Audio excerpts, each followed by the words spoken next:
اور اس میں اس کی بہت بڑی مثال تاریخ کے اعتبار سے یہودی ہے۔ اللہ نے انہیں ہدایت دی، کتابیں عطا کی، تورات، انجیل، زبور، سینکڑوں نبی ان میں مبعوث کیے، 1400 برس تک نبوت کا تار ٹوٹا ہی نہیں، مسلسل۔ ابتدا میں بھی 2 نبی، موسیٰ اور ہارون، اور اختتام پر بھی 2 نبی، عیسیٰ اور یحییٰ علیہ السلام، اور ان کے مابین کوئی لمحہ نہیں آیا ہے تاریخ بنی اسرائیل میں جبکہ کوئی نہ کوئی نبی موجود نہیں۔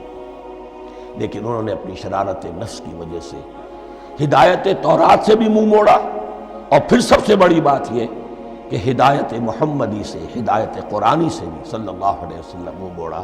وہ ہے مغضوب علیہم ولا الضالین، اور نہ ہی گمراہ ہوئے۔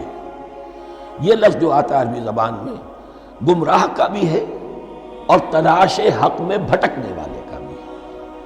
ایک وہ شخص ہے جس پر حق ابھی واضح نہیں ہوا، وہ تلاش میں ہے، اس کے لیے بھی ضال کا لفظ آئے گا۔ اسی طرح کوئی شخص کسی کے عشق اور محبت میں ایسا ہو جائے، دیوانہ ہو جائے، اس کو بھی ضال کہتے ہیں، یعنی اس کے اوپر جذبات کا اتنا غلبہ ہو گیا ہے کسی کی محبت اور عشق کی بنا پر۔ تو حضور کے لیے یہ لفظ آیا ہے وَوَجَدَكَ ضَالًّا فَهَدَىٰ، اور یہ تو سورۃ الضحیٰ ہے، اکثر بیشتر لوگوں کو یاد ہوگی۔ تو یہ جو ضال کا لفظ ہے اس میں سمجھ لیجئے ضروری نہیں ہے کہ وہ گمراہ ہو، بلکہ وہ بھی کہ جو ابھی راہ ہدایت کی طلب میں اس کے حصول کے لیے اس کی تلاش میں کوشاں ہے، اور وہ بھی کہ جو کسی مغالطے کی وجہ سے حق سے منحرف ہو جائے۔ یہ بھی جان لیجئے کہ ایک ہے بدنیتی، تکبر، حسد، حق کو جان کر پہچان کر رد کر دینا یا چھوڑ دینا یا ترک کر دینا۔ ایک ہے کسی غلطی میں، کسی جذبات کے اندر آ کر، کسی غلو کے اندر مبتلا ہو کر اور حق سے منحرف ہو جانا۔ اس کی جو سب سے بڑی مثال ہے وہ نصارہ ہے، عیسائی ہے۔ حضرت مسیح کو انہوں نے مانا لیکن غلو کیا۔ یہ لفظ آئے گا آگے، لا تغلو فی دینکم، اپنے دین میں غلو نہ کرو۔ جیسے ہمارے ہاں بھی بعض لوگ ہیں جو حضور صلی اللہ علیہ وسلم کی تعریف میں، حضور صلی اللہ علیہ وسلم کے ساتھ اپنی محبت کے اظہار میں غلو کر جاتے ہیں۔ یہ انتہا درجے کو ہو گیا تھا حضرت مسیح علیہ السلام کے ماننے والوں میں، اور اس کی بنا پر انہوں نے تثلیث کا عقیدہ ایجاد کر لیا اور حضرت مسیح علیہ السلام کو اللہ کا بیٹا بنا دیا۔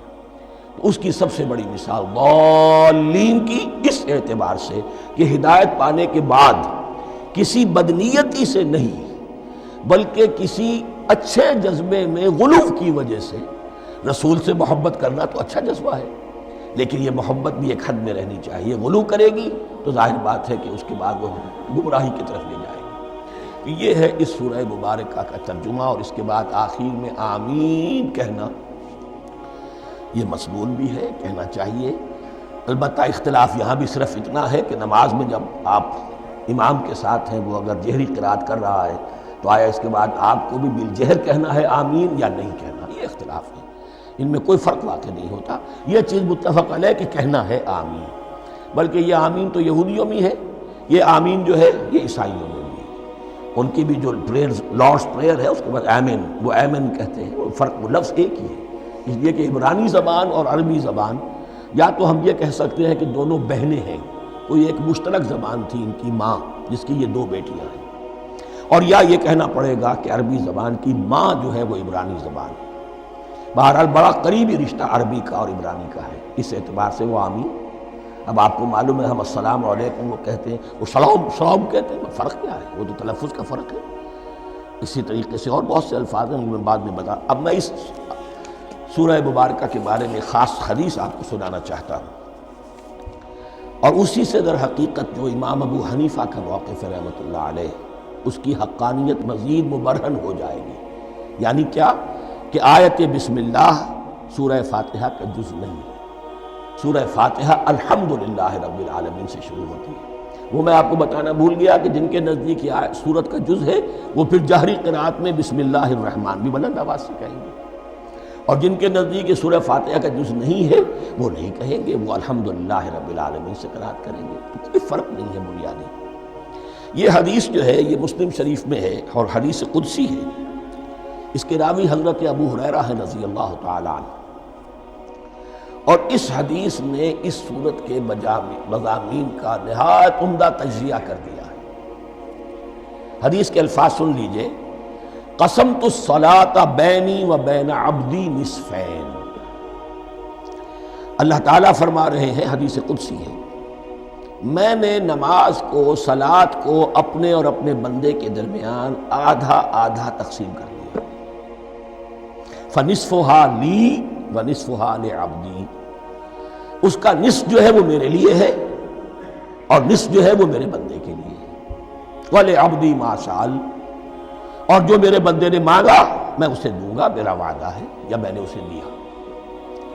اس کے بعد اس کی تفصیل آتی ہے، اذا قال العبد، جب بندہ کہتا ہے الحمدللہ رب العالمین، قال اللہ حمدنی عبدی، جب بندہ کہتا ہے الحمدللہ رب العالمین، اللہ فرماتا ہے میرے بندے نے میری حمد کی۔ وَإِذَا قَالَ الرَّحْمَنِ الرَّحِيمِ قَالَ اللَّهُ اثْنَى عَلَيَّ عَبْدِي، جب بندہ کہتا ہے الرحمن الرحیم، اللہ فرماتا ہے میرے بندے نے میری ثنا کی۔ وَإِذَا قَالَ مَالِكِ يَوْمِ الدِّينِ قَالَ اللَّهُ تَعَالَى مَجَّدَنِي عَبْدِي، میرے بندے نے میری تمجید بیان کی، میری بزرگی بیان کی۔ اب یہ تین آیتیں ہو گئیں، تینوں میں اللہ کی حمد ہے، ثنا ہے، تمجید ہے، یہ تین آیتیں خالص اللہ کے لیے ہو گئی۔ اب چوتھی آیت آئی، ایاک نعبد و ایاک نستعین، اس کے بارے میں جب بندہ کہتا ہے اذا قال العبد ایاک نعبد و ایاک نستعین، قال اللہ تعالی ھذا ما بینی و بین عبدی ولعبدی ما سأل، یہ میرے اور میرے بندے کے درمیان ہے۔ یہ تو یوں سمجھیے کہ یہ گرہ لگ گئی ہے میرے اور میرے بندے کے مابین، اس نے مجھ سے قول و قرار کیا ہے، اس نے میری بندگی کا اعتراف کیا ہے، اس نے تسلیم کیا ہے کہ میری ہی بندگی کرتا ہے اور کرے گا، اور مجھ سے مدد چاہیے ہے۔ ھذا ما بینی و بین عبدی، یہ معاہدہ ہے، معاہدہ دو فریقوں کے مابین ہوتا، یہ میرے اور میرے بندے کے مابین ہے۔ وَلِعَبْدِي مَا سَأَلَ، اور میں نے اپنے بندے کو دیا جو اس نے مانگا، وہ میری مدد چاہتا ہے، میری مدد اس کے شامل حال رہے گی۔ فَإِذَا قَالَ، اور جب بندہ کہتا ہے اهْدِنَا الصِّرَاطَ الْمُسْتَقِيمَ صِرَاطَ الَّذِينَ أَنْعَمْتَ عَلَيْهِمْ غَيْرِ الْمَغْضُوبِ عَلَيْهِمْ وَلَا الضَّالِّينَ قَالَ اللَّهُ تَعَالَى ھذَا لِعَبْدِي وَلِعَبْدِي مَا سَأَلَ، یہ تین آیتیں یہ میرے بندے کے لیے، اهْدِنَا الصِّرَاطَ الْمُسْتَقِيمَ، اسی صراط مستقیم کی وضاحت ہے مثبت، صراط الذین انعمت علیہم، اسی صراط المستقیم کی وضاحت ہے منفی انداز میں، غیر المغضوب علیہم ولا الضالین، یہ سب میرے بندے کے لیے ہے اور میں نے اپنے بندے کو دیا جو اس نے مانگا۔ اس کو میں نے ایک مرتبہ یہ ترازو کی شکل میں اس کو لکھوایا تھا، دیکھیے یہ ایاک نعبد و ایاک نستعین، یہ ہے وہ ترازی کی وہ ڈنڈی، واو جو ہے ایاک نعبد و ایاک نستعین، واو جو ہے گویا کہ وہ مٹھ ہے جس سے کہ ترازو کو پکڑا جاتا ہے۔ ادھر ایک پلڑا ہے جس کی تین آیتیں ہیں، الحمدللہ رب العالمین الرحمن الرحیم مالک یوم الدین، اس کا نتیجہ کیا نکلا؟ ایاک نعبد۔ آپ نے شاید یہ سنا بھی ہو، ایک بہت ہی عمدہ قرات کا جو ریکارڈ ہے قاری عبدالباسط عبدالصمد کا، وہ یہیں سے چل کر سورہ فاتحہ کی قرات کر کے ایاک نعبد پر آ کر رکتا ہے، الحمدللہ رب العالمین الرحمن الرحیم مالک یوم الدین ایاک نعبد، گویا کہ یہاں یہ صورت بالکل ہاف ہو گئی ہے، تین آیتوں میں اللہ کی حمد ہے، ثنا ہے، تمجید ہے، جس کا نتیجہ ہم تیری ہی بندگی کرتے ہیں، تیری ہی اطاعت کریں گے۔ لیکن اب اس کے بعد سوال ایاک نستعین، اسی کی جو استعانت کیا درکار ہے ہمیں؟ ہدایت، ہدایت سب سے بڑی استعانت ہے، ہدایت ہی تو سب سے بڑی مدد ہے۔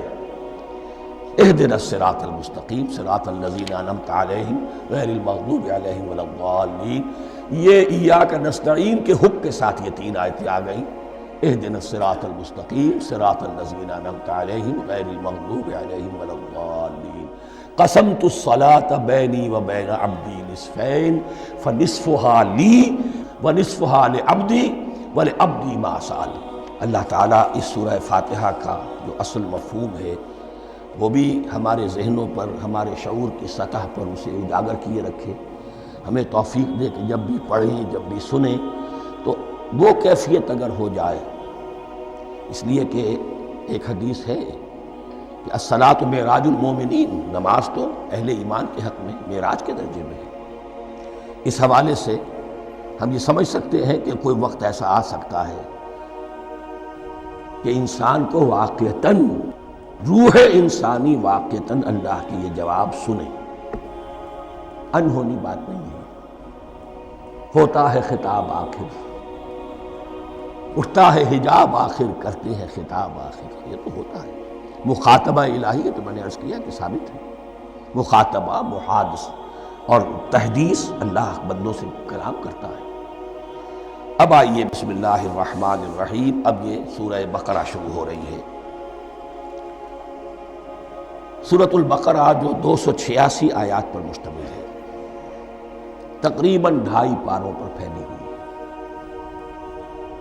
ہر شخص جانتا ہے کہ یہ قرآن حکیم کی حجم کے اعتبار سے سب سے بڑی سورت ہے، لیکن یہ معاملہ صرف حجم کا نہیں ہے۔ نبی اکرم صلی اللہ علیہ وسلم نے اسے سنام القرآن قرار دیا ہے۔ آپ نے فرمایا لکل شیء سنام، ہر چیز کی ایک چوٹی ہوتی ہے، جیسے اونٹ کا کوہان ہوتا ہے۔ وسنام القرآن البقرہ، سنام القرآن، قرآن کی چوٹی جو ہے وہ سورۃ البقرہ ہے۔ یہ نوٹ کر لیجئے جو میں نے کل آپ کو جو مختلف مکی اور مدنی صورتوں کے گروپوں کے بارے میں بتایا تھا کہ یہاں سے اب پہلی منزل بھی شروع ہو رہی ہے اور پہلا گروپ بھی شروع ہو رہا ہے، اور اس کے ساتھ جو اگلی صورت آئے گی وہ اس کا جوڑا ہے، سورہ آل عمران، جس کی سب سے نمایاں علامت یہ نوٹ کیجئے، یہ بھی الف لام میم سے شروع ہوئی، اگلی بھی الف لام میم سے شروع ہوئی۔ اس کے بعد 2 صورتیں مدنی اور ہیں، لیکن ان دونوں میں نہ حروف مقطعات ہے، نہ کوئی اور تمہیدی کلام ہے، براہ راست خطاب۔ سورہ نساء میں یا ایھا الناس اور سورہ مائدہ میں یا ایھا الذین آمنوا، کوئی تمہیدی بات نہیں، کوئی حروف مقطعات نہیں، براہ راست خطاب۔ وہ ایک جوڑا ہے سورہ نساء اور سورہ مائدہ، اور یہ ایک جوڑا ہے سورہ بقرہ اور سورہ آل عمران۔ سورہ بقرہ اور سورہ آل عمران کو نبی اکرم صلی اللہ علیہ وسلم نے الزہراوین بھی قرار دیا ہے۔ زہرا کہتے ہیں بڑی روشن چیز کو، یہ حضرت فاطمہ رضی اللہ تعالی عنہ کے نام کے ساتھ آتا ہے، فاطمۃ الزہراء، تو زہرا بہت روشن، دمکتی ہوئی شے۔ الزہراوین، یہ 2 نہایت دمکتی ہوئی صورتیں ہیں جو قیامت کے دن 2 بدلیوں کی شکل میں ظاہر ہوں گی، حضور نے فرمایا، اور جو لوگ ان صورتوں سے محبت کرتے تھے ان پر سایہ کریں گے۔ اللہم ربنا اجعلنا منہم، ہمیں اللہ تعالیٰ ان میں شامل فرما دے۔ اس سورہ مبارکہ کو 2 حصوں میں تقسیم سمجھیے۔ ویسے تو یہ کہ رکوع آئیں گے، پارے بھی بدلیں گے اس میں، لیکن حصے 2 ہیں۔ پہلے حصے میں اصل روح سخن سابقہ امت مسلمہ سے ہے، یہود سے، بنی اسرائیل سے۔ دوسرے حصے میں اصل خطاب موجودہ امت مسلمہ سے ہے، امت محمد سے صلی اللہ علیہ وسلم۔ پہلے حصے میں 18 رکوع ہے، لیکن آیات 152 ہیں۔ دوسرے حصے میں 22 رکوع ہے، لیکن آیات 134 ہیں۔ گویا کہ اس سے آپ کو توازن نظر آئے گا کہ اگرچہ ادھر رکوعوں کی تعداد کم ہے 18، لیکن آیات کی تعداد زیادہ ہے 152۔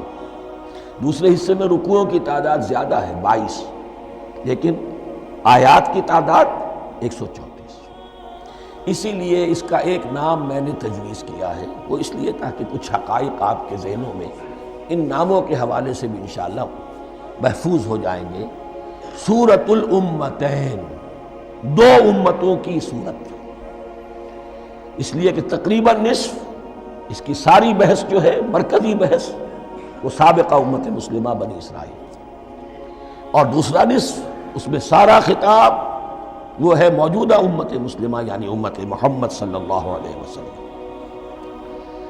اس کا جو پہلے 18 رکوع ہے یا پہلا حصہ ہے، اس کے اندر ڈویژن فردر ہوگی ورٹیکل، عمودی۔ پہلے 4 رکوع، پھر 10 رکوع، پھر 4 رکوع۔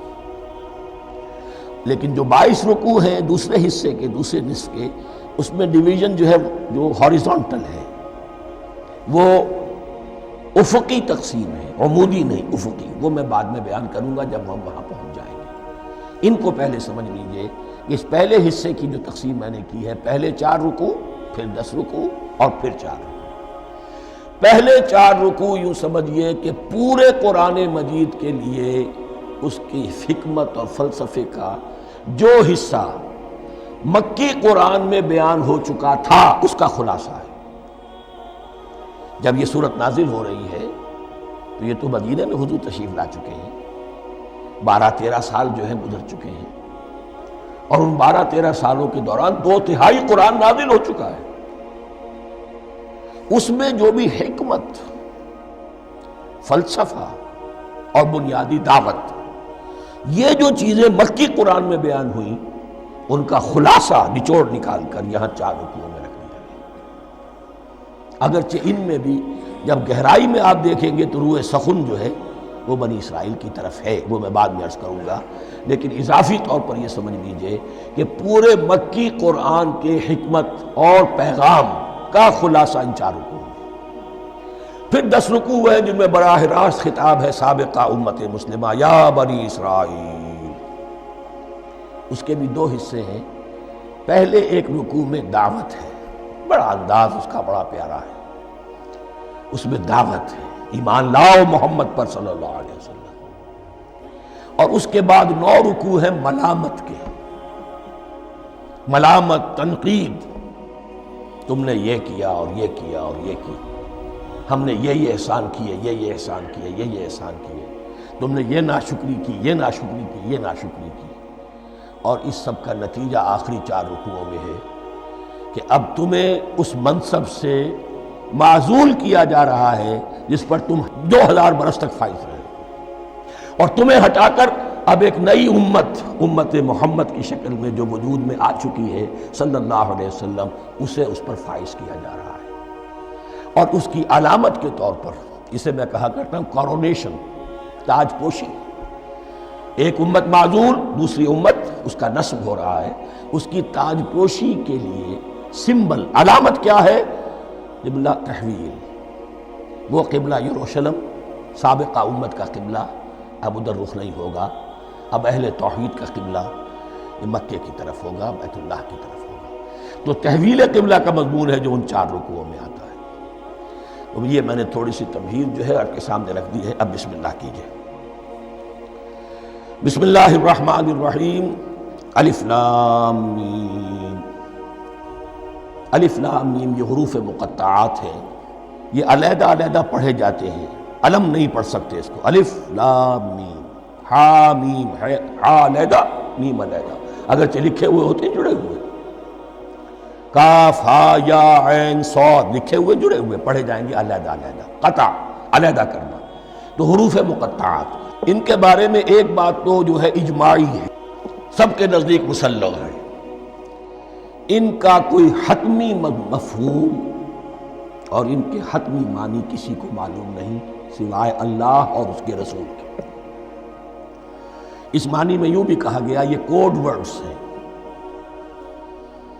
جیسے کہ کوئی میسیجز جو ہیں ادھر ادھر بھیجے جاتے ہیں، سیکرٹ میسیجز میں کچھ کوڈ ورڈز ہوتے ہیں جس سے سمجھ میں آتا ہے کہ یہ بات واقعتاً صحیح سورس سے آ رہی ہے، واللہ عالم۔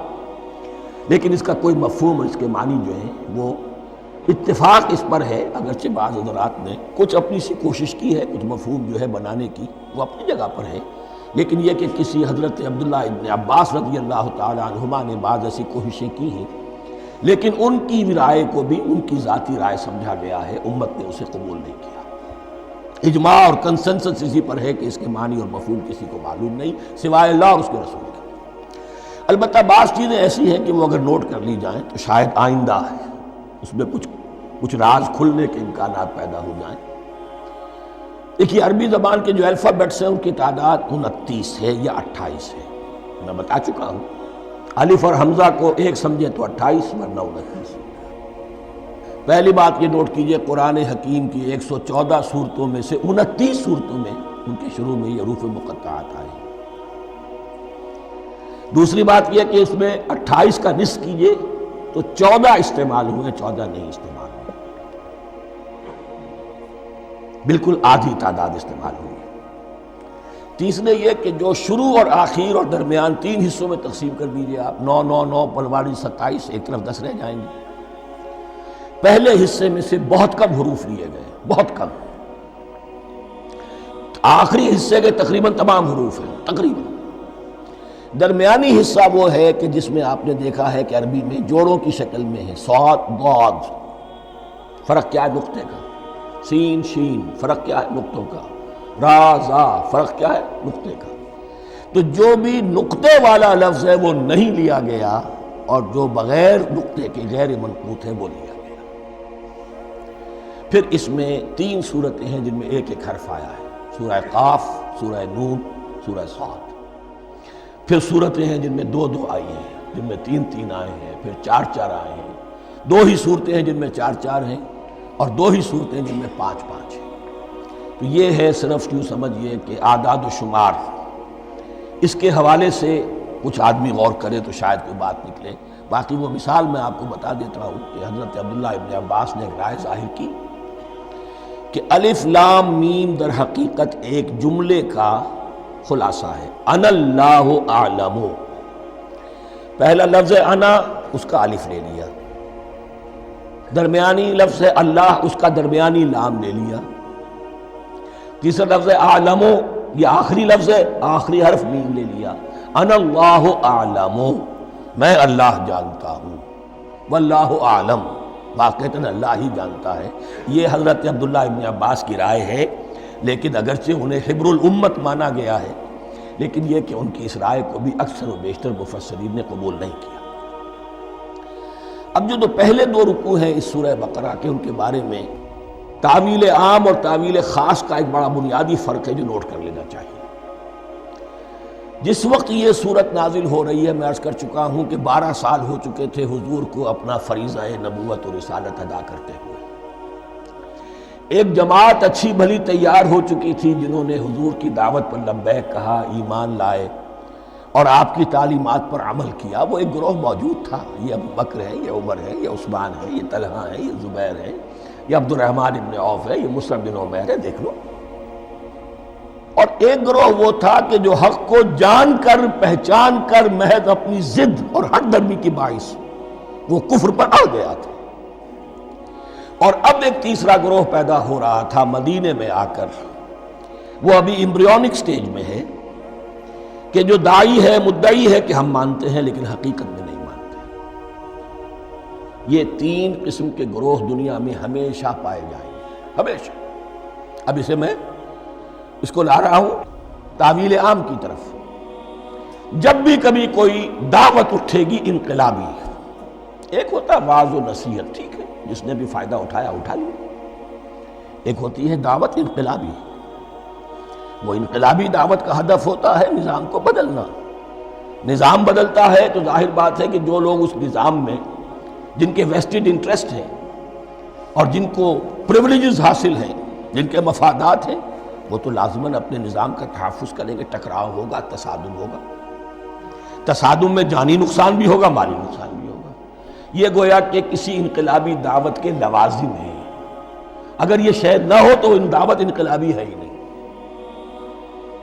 اس اعتبار سے ہر انقلابی دعوت کے جواب میں 3 طبقے پیدا ہو جاتے ہیں۔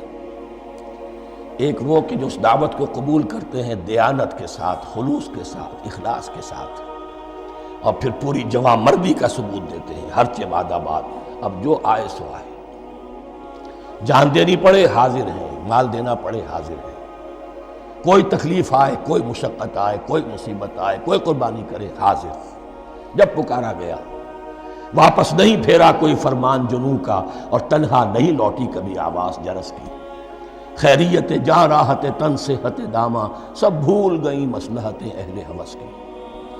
ایک وہ لوگ ہوتے ہیں، ایک وہ لوگ ہوتے ہیں کہ جو اڑ جاتے ہیں ضد پر، ہٹ درمی پر، ماننے کے باوجود، جاننے کے باوجود کہ بات تو ٹھیک ہے جو کہہ رہے ہیں، کیسے مان لیں؟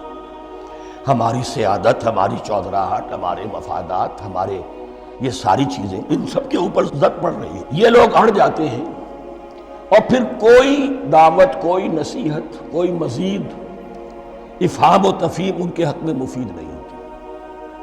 اس لیے کہ صحیح بات ہے جو کہتے ہیں کہ سوتے کو تو جگایا جا سکتا ہے، جاگتے کو کیسے جگائے؟ کوئی سویا ہوا ہے تو آپ اسے جگا دیں گے، جو جاگا ہوا ہے لیکن وہ بنا ہوا ہے، وہ اٹھنے کو تیار ہی نہیں ہے، تو آپ کیسے اٹھا دیں گے اس کو؟ تو جو لوگ جان بوجھ کر حق کو پہچان کر رد کر دیتے ہیں، پھر ان کے حق میں کوئی دعوت، کوئی نصیحت، کوئی تبلیغ، کوئی انذار، کوئی تبشیر مفید نہیں ہوتی۔ تیسرا درجہ ایسے لوگوں کا ہوتا ہے جو یا تو شروع میں آتے ہی شرارت کے ارادے سے، کوئی مصلحت ہے جس کی وجہ سے اس دعوت کو قبول کر لیا، کوئی ذاتی منفعت ہے جس کے لیے قبول کر لیا، یا یہ کہ شروع میں تو اخلاص کے ساتھ آتے ہیں لیکن جب قربانی دینے کا وقت آتا ہے تو ان کے اندر سیرت و کردار کی وہ مضبوطی نہیں ہوتی کہ ہر چباد آباد، یہ نہیں ہوتا، وہ پھر ڈگمگاتے رہتے ہیں، کبھی کچھ چلے پھر کہیں ٹھٹک کر رہ گئے، پھر کہیں کچھ چلے پھر ٹھٹک کر رہ گئے۔ یہ تیسرا طبقہ ہے کہ جو کہتا ہے، دعوی مدعی ہے کہ ہم نے مانا ہے، قبول کیا ہے، بات ٹھیک ہے، کچھ تھوڑا بہت چلتے بھی لیکن جہاں مشکل آئی چٹک کر کھڑے ہو گئے، اوندھے منہ گر پڑے۔ یہ تیسرا طبقہ ہے۔ اس کے لیے لفظ ہمارے ہاں منافقین بھی ہے، لیکن اس رکوع میں آ کر ابھی ان 4 رکوعوں میں نہیں بلکہ سورہ بقرہ میں مکمل میں بھی کہیں نفاق کا لفظ نہیں آیا ہے، اس لیے کہ اسے مرض سے تعبیر کیا گیا ہے۔ یہ مرض ہے ایک، اور اس مرض کے ذریعے سے لوگوں کے اندر جو ہے وہ ایک نفاق کا بیج پڑ رہا ہے، جو ظاہر ہوگا تو منافقت پوری کی پوری کھل کر سامنے آ جائے گی۔ روگ ہے انسانی شخصیت کا، اس حوالے سے وہ تیسری، اور یہ چونکہ اہم ترین حصہ تھا اور یہ مرض اب شروع ہو رہا تھا، مدینے میں، مکے میں نہیں تھا، لہذا زیادہ تفصیل سے اس کے بارے میں گفتگو ہوئی۔ اب ان 2 رکوعوں کا سلسلے وار مطالعہ انشاءاللہ اس دوسری نشست میں کریں گے۔